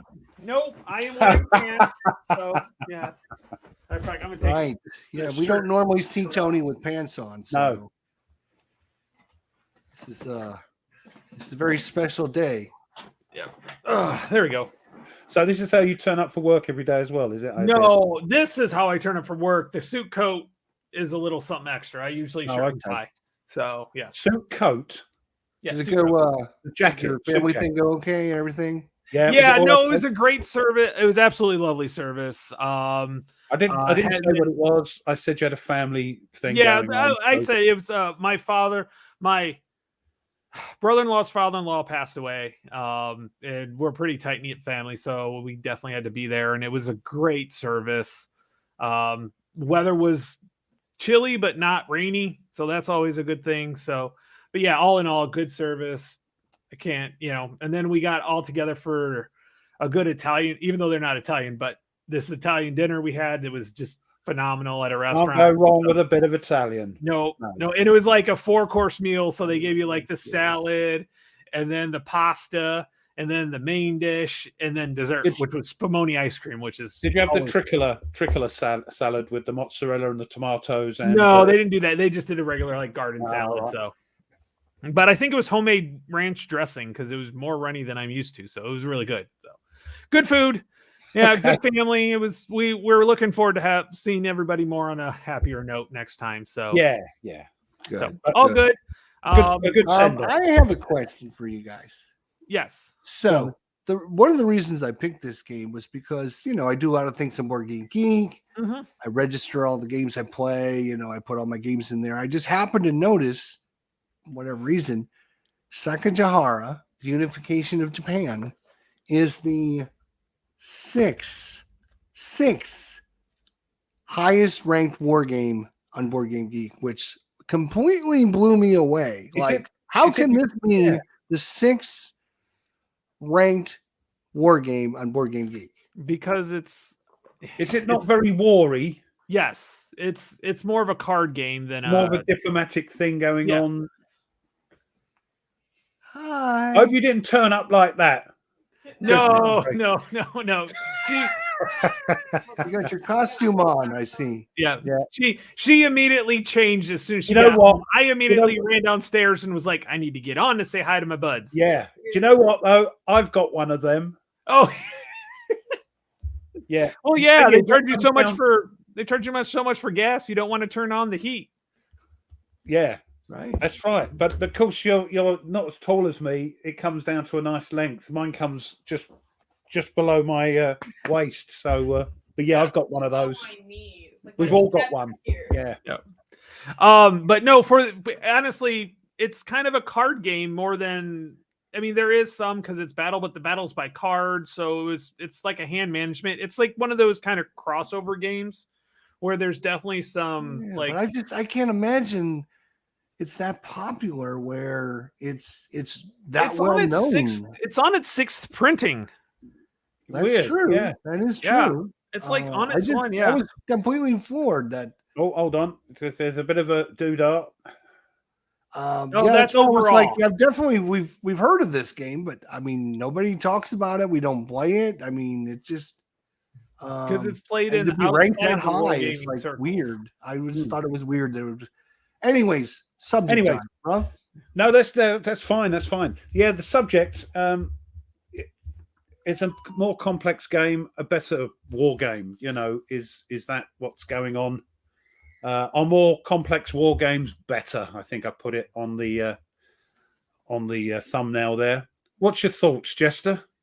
We had a little chat in the green room, and it's a double-edged sword. I think you said it was. It is. This is like, did the chicken or the egg come first? Because no matter what you say, you can always argue the other side. Is more complex games better?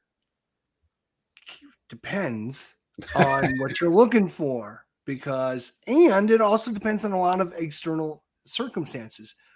When you just get into wargaming, you might think a game like Memoir 44 is a complex game, but when you've been playing war games for 20 years, you don't think Memoir 44 is a very complex game anymore. So it also depends on how much you know and how much you've experienced to determine whether or not it's a complex game. So I'm going to say, if you're just going to say, Jester, I need a yes or no answer, I'm going to say yes. Is a complex game more? Is it a better? I'm going to say yes, which, that would be my answer. Yes. Yeah. But there's a bunch of caveats that go along with that. It always is with you. Go on. Right. But we'll get into that later. But I mean, that's Tony. What do you think? I was going to say, Tony, what?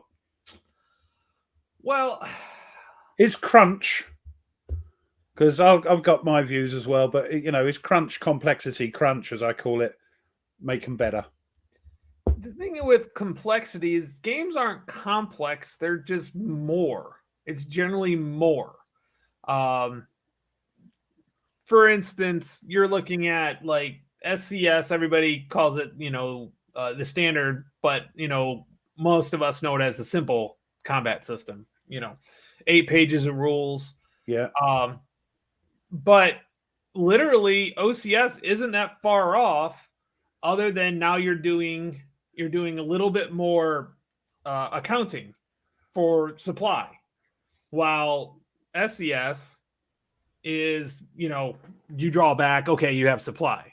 So it's a little bit more accounting. So when it comes to complexity, I think people that say complexity is actually just adding more or more detail. So yeah, I'm gonna agree with Jester on this one. I think yes, it does. But there's a caveat, and I'm gonna agree with him on this one.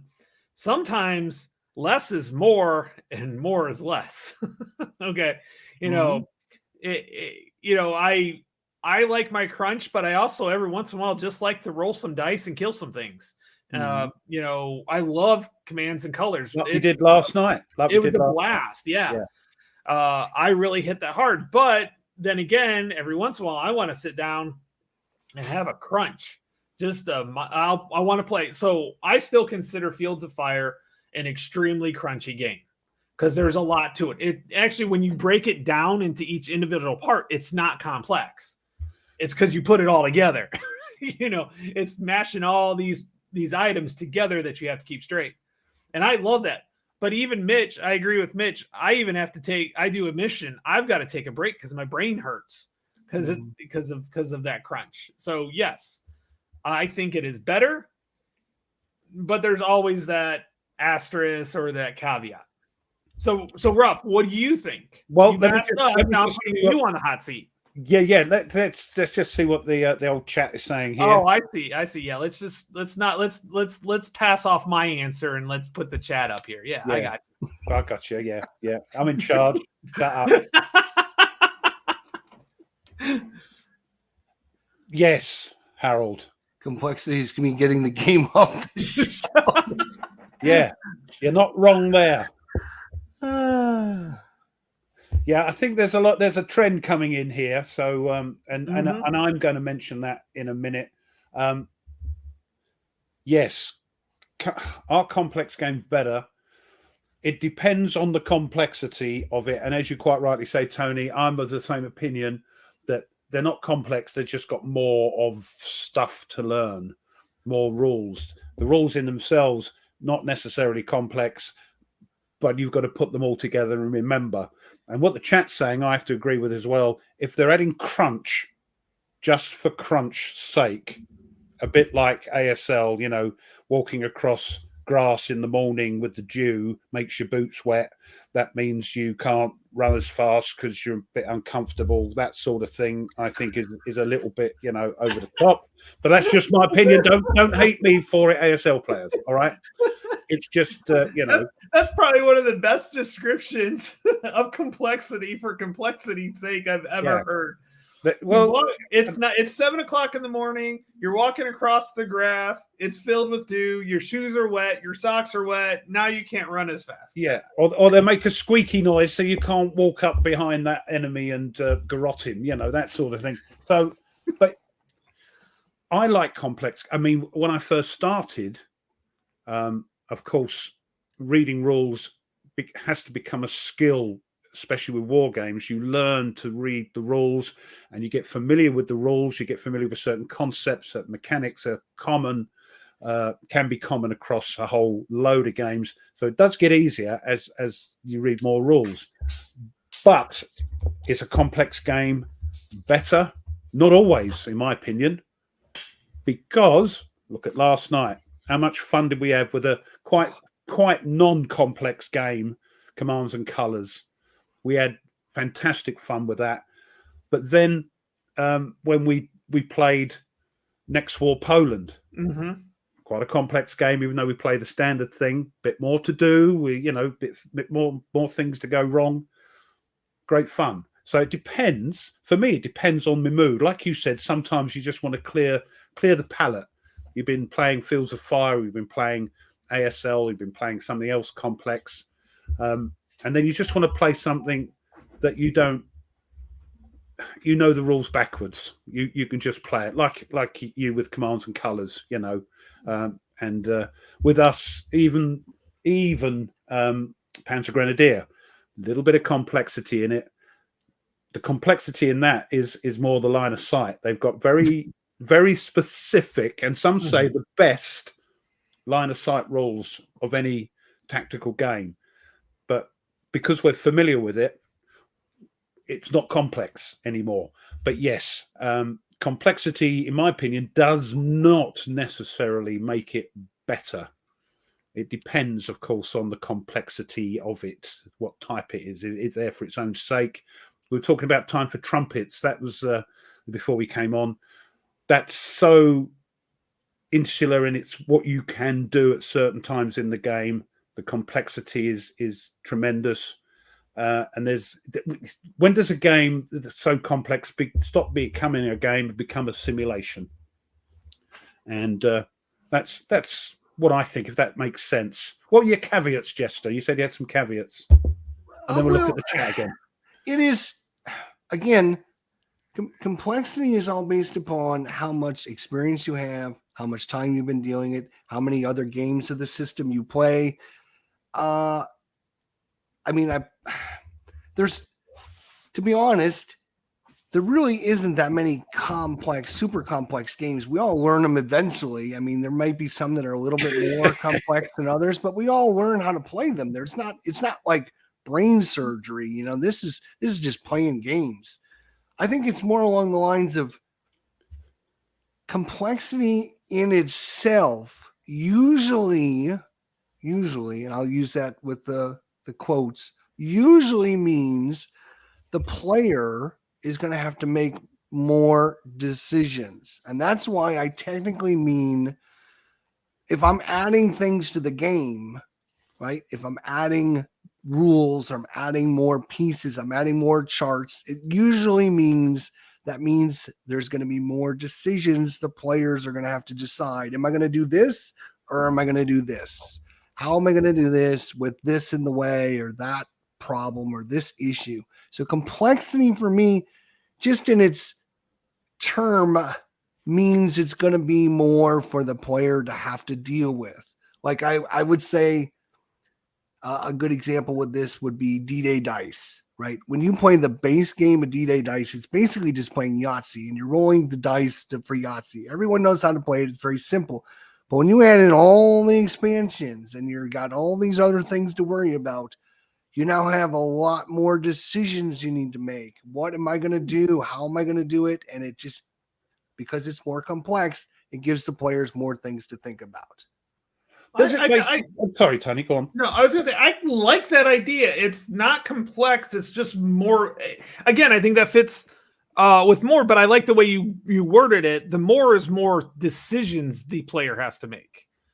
I'm saying it's just more to learn.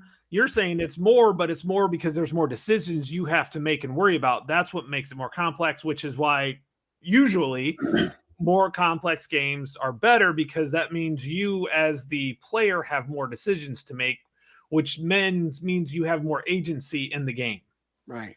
For me, if you look at Memoir 44, which is the core Command and Colors game, and you compare that to Ancients is technically a more complex game, but you don't think of it as a more complex game. There's a lot more going on in the Ancients because you have the different, whether they're light units or heavy units, how far they can move, how far they can shoot. Some units can move and shoot. In Memoir 44, there was none of that. It was move or shoot, one or the other. Yeah, and what I'm thinking as well, it's also very subjective. What one person might think is a very complex game, another person will think, no, that's easy. And there's also this, I'm not sure if it's still around, the looking down the nose at somebody playing what they perceive as a less proper, complex war game. There are certain, war gamers that wouldn't dream of playing Commands and Colors or the Hunters or the DVG Leader series, which compared to some of the top end games are not as complex.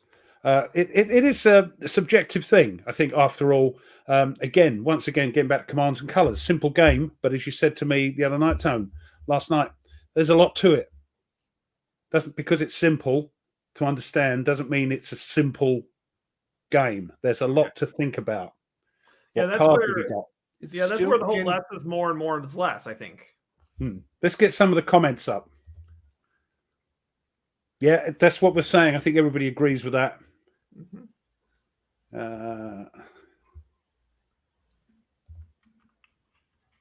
Michael's, that's to write a book, doesn't he? A mini novel. Yeah, of course. Yeah. By the way, Mike, I got the box of books you sent me. Oh, right. I'll get the payment to you. Yeah, he I think he's trying to clear out his box of books and send them all to me. So, okay. So he's trying to clear out his library to fit more games, I think. So complexity to him is more brain power required for making decisions. Yeah, but again, subjective. What you might think is a hard game because you're trying to get your head around it is piece of cake to somebody else.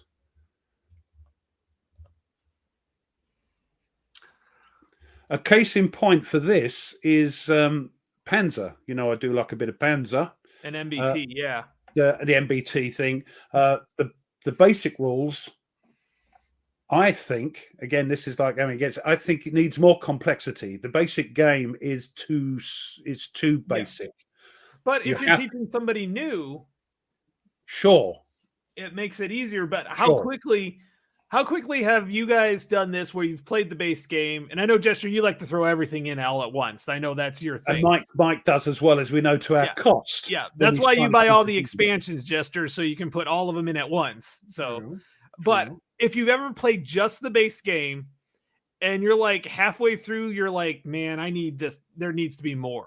I need a bit more crunch. Yeah, because, and I think I tried to do that with Panzer, where I was like, okay, I'm just going to do the basic rules. And as I'm like sitting here just kind of fiddling around with it, or MBT, whichever one it was, I can't remember. Yeah. I was like, it's not enough, but let's say I grabbed Natalie and said, hey, do you want to battle some tanks? You want to fire tanks at each other? Hey, I think that's perfect for that, but I think quickly she would be like, well, what's all this stuff for? Yeah. With the shards and what's all this mean on those cards? What's all this stuff mean? Yeah. Yeah. And it's one of those rare things with Panzer MBT is that you can play the base game. And when I got it, everybody's saying, use the advanced rules for combat because you'll get bored otherwise. And yeah, I can see that. But somebody new to the to wargaming or ish to wargaming be fine. But even then, you'll be able to see that they would tire of that very quickly. But you can add those optional rules as you want. You don't have to play. I do like that about that. You don't have to add all of the advanced rules. You can just pick and choose what and you want to add. I've got the ones I use and I like them, and that's it. I don't use turrets very often because it's a bit finicky. Yeah, again, it's all different opinions. I think the question is, I hate to say this, Ruff, but I think the question is a bad question. It's not a matter of, is complexity make a game better? Is more complexity make a game better, right? The question should be, does complexity add more enjoyment to the game or something like that? Because when you're talking about better, right? We could go on for hours and hours about what. And this is what I want. Better. I didn't want to. This is why I said I didn't want to be controversial, but does it make better? Some people say yeah because I want crunch. Other people say no, it's too much to learn. Then you've got the people in the middle which go, yeah, sometimes I play a crunchy game and then I'll play a not again. So it's an open-ended thing. It's nothing. There's no right answers to this one. Correct. And I agree. And that's what I wanted. See, too simple, too random. I just think the question of what makes a game better. I mean, you open a can of worms if you say the word better. Because better to me is different to you, is different to Tony, different to the chat, which is what I wanted. Because I didn't want to, a linear sort of thing. I wanted this, and we're getting it. Squeaky says, too simple's not my cup of thing. That's fair enough. Yeah, I saw that, Edward. That's great. David's here. David Imperio, how's it doing? Thanks for the compliment. Appreciate it. Said I was looking nice dressed. He's learning BCS Aircourt on his own, which is tough in general because that system is so different than any other system out there. There's not a CRT.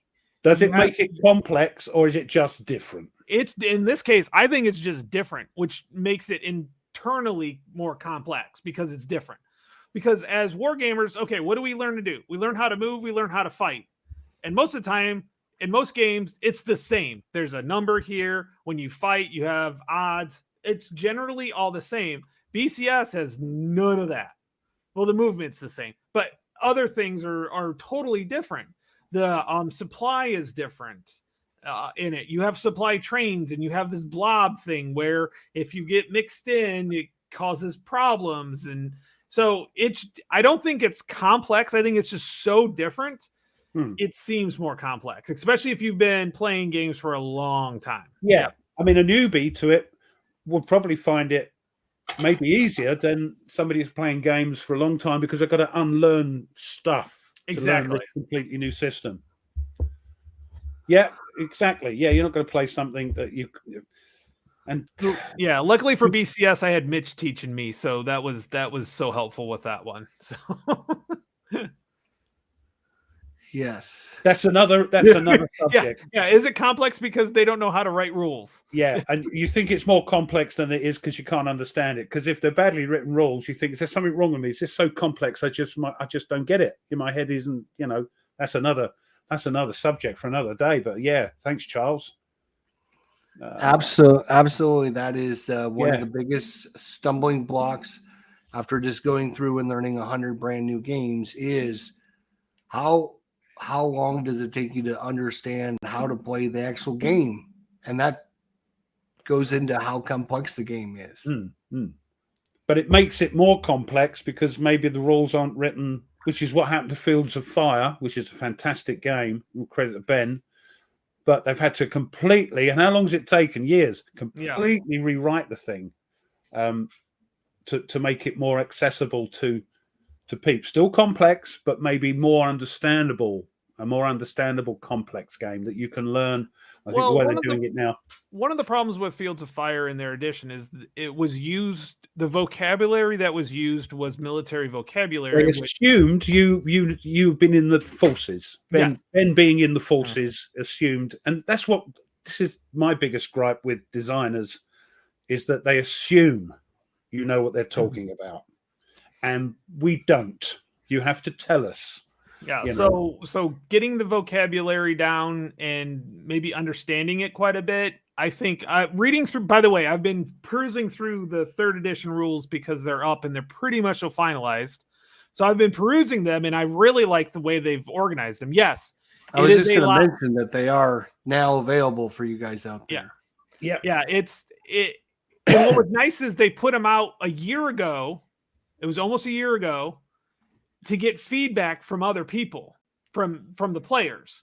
That like the players that play it and things like that. So they actually have now updated it, and they're actually updating the mission manual, which I appreciated because I looked at the difference and I'm like, oh, I so understand this so much better. So I really here's a beginner's scenario. We'll talk you through it. Wonderful. Actually, there's a couple beginner scenario that adds pieces onto it. It's the Jerry White or Jerry White. Is that who did it? Yeah. The Jerry White way. Yeah. Do this scenario. Now read this stuff and do this scenario. Brilliant. I think, especially with solitaire games, I think that's vital.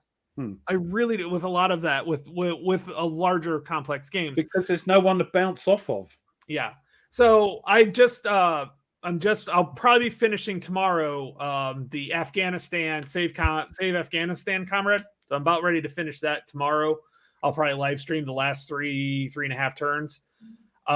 So I've read through it, and I like the way he does his rules because they're basically turn-based or sequence-based. So you do this, then you do this, then you do this, but you have more options. It's not.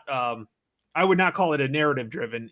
You have a lot of options. Almost. Oh right, okay, yeah. Not enough choices and like how you're going to do this. I think I'm with Christoph here. I think for a solo game. Yeah, you want a bit of crunch, but that's just me.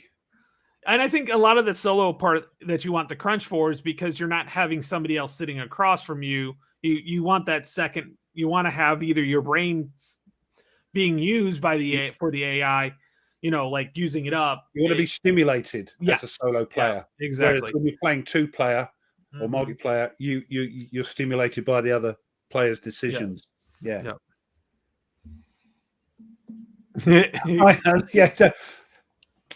Some people would say and to be honest with you, I don't think it's that complex. It's just a lot of extra stuff you have to remember. Very, very simple game. Yep. Yeah. To be honest, you use 20% of the rules 80% of the time. It's those other 20% that make it complex. And usually if you look at the scenario ahead of time, you can figure out what rules you'll need to know. And you don't need to know all of them for all the scenarios.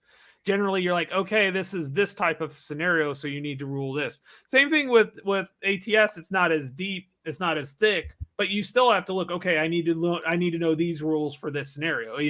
Is there frostbite, which is the bane of my existence when I play ATS. Mitch get walking across. Yeah. Now it's frozen and your boots are frozen. So now you have frozen feet and you're going to die from frostbite. That's what happened to me. So you're unhappy. Yeah, Yeah, yeah. yeah. I mean, okay, we're making a little bit of fun about it, but that's that sort of crunch that people love, Yeah. and I can understand that. I mean, I probably, if I'm into it, would enjoy it, you know. Yeah, and we do it all the time, Marco, don't we? We do it all the time. It Yep. doesn't make any difference unless you're streaming or recording like we do, and then there we go. Yeah.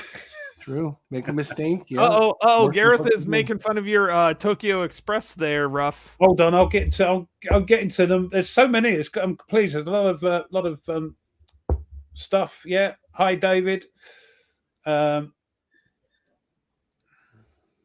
You know, everybody's looking sharp. Yeah, he's looking sharp. Yeah. Yeah, that's the one you were mentioning just now. Dave's trying to learn it on his own. Tony, do you realize that next week is a special week? I have no idea what you're talking about, Jester. Right. I don't know what you're dress up for that show. You should dress up with a tuxedo. I think I don't have a tux, but I do have several suits I need to start wearing because I can wear them. I can wear them now because they fit me. Do you want me to wear a tux next week then? I'm not going to wear a tux. Yes. I mean, I'll put on my suit. I'll put on a different suit. What about that comment from Mike? Yeah. To me, that was Fields of Fire until some people probably started to beat it down. It can be so complex that only the designer can enjoy it. See, Yeah. oh man, I got. You got a couple of those? Don't start. I have a lot of thoughts about this, and I just it's too late in the show to even get into half of them because. Well, let's get through these, and we'll let you do a little rant because it's been a while. It's not a rant. It's just I just don't believe in complexity. To be honest, I just somebody out there name a game that's too complex. I can't think of one. I play ASL. I play OCS. They're, and it's just I don't think there's any complexity. There's just. Again, ASL, I'm not kidding you. ASL is a very simple game. You use the same rules over and over and over and over again. It's those one time that you run across a rule that you don't use all the time. And that's what makes it complex. But people are saying it's also Fields of Fire is the one everybody picks. Fields of Fire is not a complex game at all. It is a very simple game when you understand the concept that they're trying to do. When somebody explains it to you, this is how the chain of command works. You need your colors. What are those? The little color markers that you're shooting up. You need to flares. Yes. Which actually now the new rules they've actually given. Okay, you assign it here. This is what this color does. This is what you tell what the colors are. It kind of works out. Yeah. That's the rule book.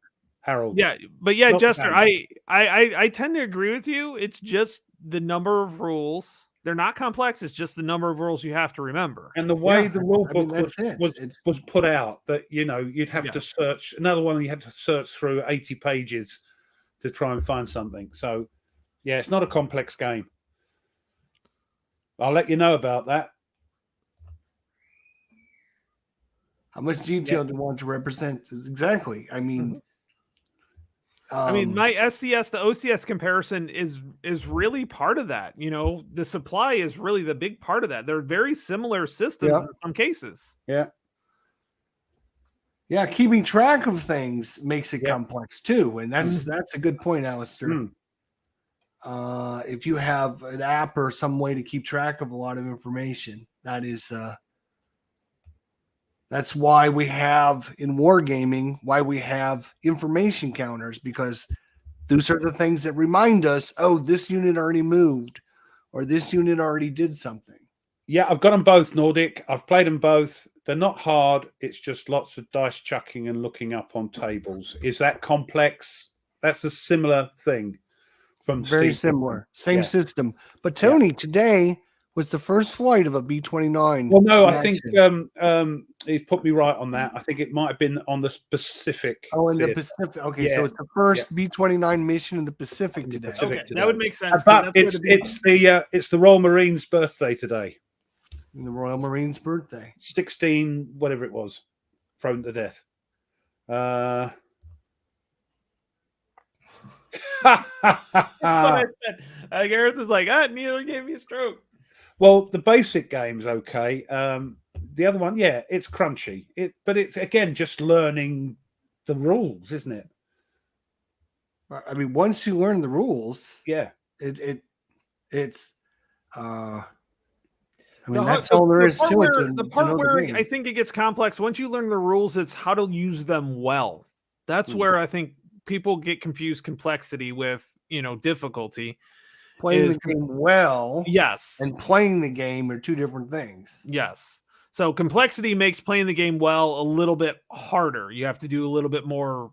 But everybody says, from what I read, that once you learn it and you play it a few times, you don't think of it complex anymore. It's just the game you know and play. So the problem with us YouTubers is we don't doesn't the last 100 yards gradual rules?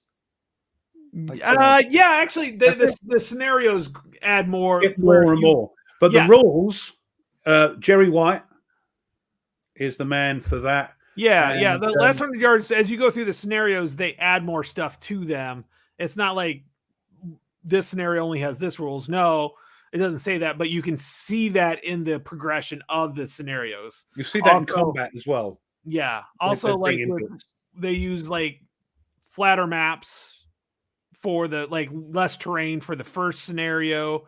They'll add a little bit more each scenario until you're like in a freaking mountain range or something like that. So yeah. Well, that's another good series that yeah. Panzer, does Panzer do that, Ruff? Well, Panzer gives you the basic rules. You learn the basic rules. That's right.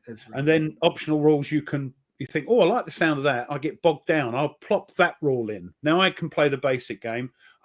Here's a more complex form of combat, which uses more on the card. Okay, I'll plop that in. And you can do what you like. You can leave stuff out, plop it all in, put the whole lot in if you want. Which, I think this is, and I know this is a war game show, but you guys have been around my channel a lot. You know that I played Stratomatic. And then there's basic Stratomatic, there's advanced Stratomatic, and then there's super advanced Stratomatic. And of course, everyone starts with the basic, and they play the basic until they understand the rules.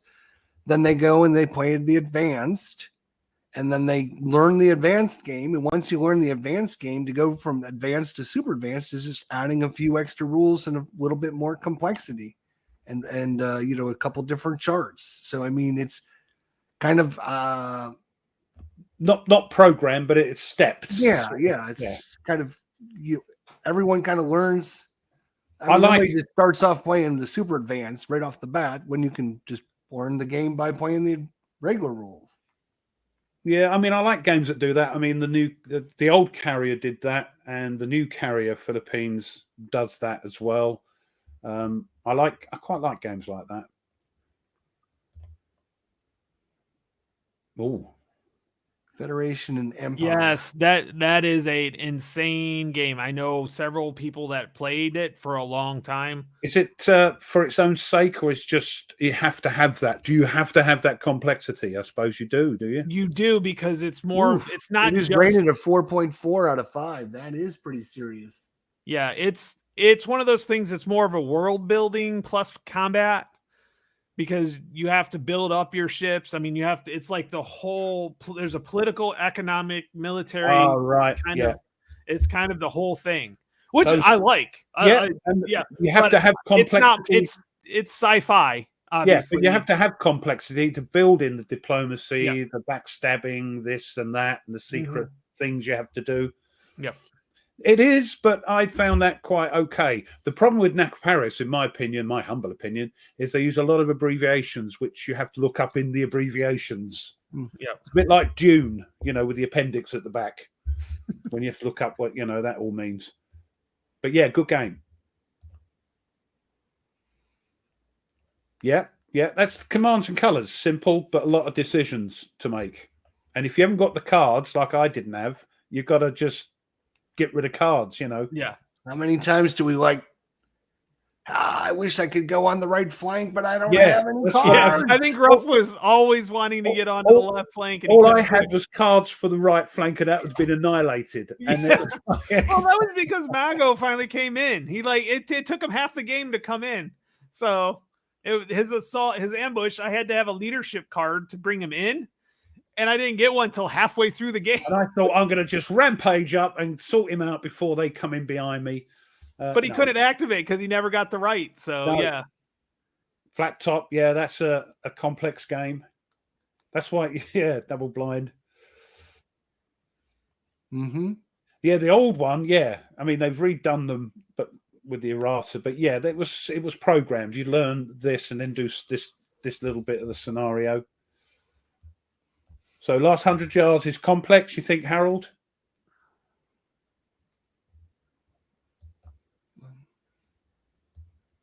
I can't catch up. I agree with this. After you've played a few turns, you should be able to use the player age and sequence of play. Maybe referring to the rule book. If you're having to refill all the time, then yes, there's something there, but there's another Jeff's one of those guys. Yeah, and Mike, butter jelly, yeah, chuck it all in. Yeah. Yeah, Mr. President, I was first day. So we can play the intro scenario or play the normal scenario. You can play the hard one. Mike's like, no, just go for it. I'm like, he's like that. He did that with us with Flying Colours, didn't he? He said, are we going to? No, chuck it all in. Yes. He did fit it. He did find a really good scenario for us to just get started right away. Yeah, and just beat the crap out of each other. It was fun. Yeah. Just making fun. That's all I'm doing. Yeah. Space.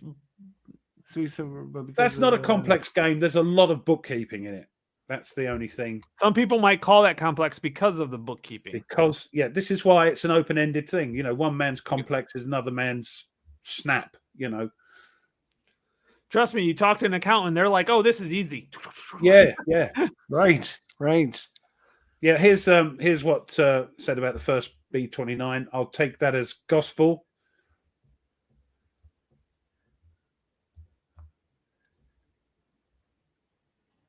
I mean, David is correct. It is nothing is too complex once you know how to do it. It is, I mean, think about what you do for a living, right? When I started doing my job, I was like, oh my God, what am I going to do? How am I going to do this? And trying to learn and going to training classes and this, that. Now people ask me questions and I'm like, done 5 minutes. It's because I now done it 1,000 times. I now know what I'm doing. I don't have to relearn it. It's very easy. And I think it's the same. Sorry. Go ahead, Ruff. Go ahead. I just think it's the same with as time goes on with us wargamers. Rules become easier. You try a more complex game because you think you can, and as time goes on, you handle more complex games. I mean, I have no qualms about having a go at a complex war game. I might not understand it, but I've got no fear. I think that's the thing. I have no fear. Give it a go. If you've been doing this for a while now, think about a couple of years ago. Would you have jumped on that, right? I wouldn't be doing, Knock Paris. I wouldn't be doing some of the games. It's like some of the older games I picked up, Sixth Fleet and Gulf Strike and Korean War and all that sort of thing. When I first got them, read through the rules, it's like, this is Chinese. This is double Dutch. Terrible. Now I look through them, I think I'm much more comfortable. Well, Mike Berticelli's got us as YouTubers. He's like, I know you YouTubers, you play it one time, so you better play all of it that one time. No, we play the introductory scenarios because that's all the time we've got to do. No, yeah, that's true. Yeah, you try and do the best you can. It's true. with the limited time you've got for each game. Yeah. I wish I could be like Patrick and the other chap Solitaire who only plays Commands and Colors. He only plays. Well, he's played a few other smaller different things. He's played. Yeah. He's played the tactics and strategy stuff. He just plays Commands and Colors. He's got a foreign accent. Speaks English. No, I know who you're talking about. He's played Men of Iron. Yeah. That's what got me into it. Yeah. Years ago, we played a few. Yeah, I know. We're getting there. Look, we're 2 hours. It's gone. Oh, it's not been 2 hours. It's only been 45 minutes. What are you talking about? Saint 19 has a question. I do. Yes. Hold on. Yeah. It is not, and I'm gonna say, and then Ruff, you say it. Okay. It's not complex. You just have to learn each part and then it seems complex. It seems crazy complex. But from once you do it once or twice, I think it's pretty basic when it comes to it. Yeah. Once you start playing, you're whizzing through actually, because you know what you're doing. The only problem I had with that was the line of sight, not written in the best way. I sort of got my head around it now. But, which is, by the way, that's the number one, I think, rule problem is line of sight. In tactical games, games is line of sight, because they're all so different. And you've got one in your head and you have to learn another one which is slightly different. You go there, but in that game, it was no, and heights and things. The height line of sight rule is a bit faffy, shall I say. Right, before we go, I'd thank everybody for joining in and and being with us. We had, I think, at one time 60 odd people, but there we go. Wow, very nice.